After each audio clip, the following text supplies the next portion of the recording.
আব্বু এদিকে আসো, তোমাকে মজা দিব। ছেলেকে ডাকছেন, ডাকার পরে মজা দিবেন বলছেন, ছেলে আইসা হাত চেক করতেছে, চেক করে দেখে হাতে কিছু নাই, আপনি মিথ্যা কথা বলছেন। দলিল আবু দাউদ শরীফের 4991 নাম্বার হাদিস।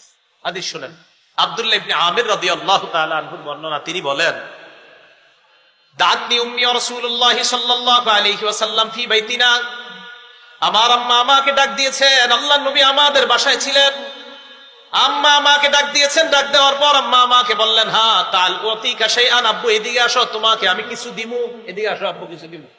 আল্লাহর নবী আমার আম্মাকে বললেন, মা আরাদতি আন তুতিয়াহি, মা আরাদতি আন তুতিহি, এই তুমি তারে কি দিতে চাও?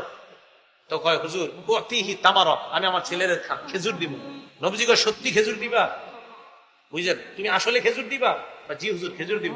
আল্লাহর নবী বললেন, শোনো, আমা আন্নাকি লাউ, দেখেন, আমা আন্নাকি, যদি তুমি মা আতাইতি শাইআ, তোমার ছেলেকে ডাক দেওয়ার পর যদি তুমি কিছু না দিতা, কুতিবাত ইনদাল্লাহি কাযিবা, তোমার নামে আল্লাহর কাছে একটা মিথ্যা কথা লেখা হয়ে যাইত।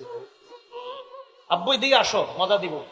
তুমি যদি তোমার ছেলের ডাক দেওয়ার পর খেজুর না দিতা, এই যে হাতের মধ্যে কিছু একটা আছে, নবীজি বলে, আমা আন্নাকি লাউলাম তুতিহি শাইআ, তোমার ছেলেকে ডাক দেওয়ার পর যদি তুমি কিছু না দিতা, তাহলে তোমার নামে আল্লাহর দরবারে একটা মিথ্যা কথা লেখা হয়ে।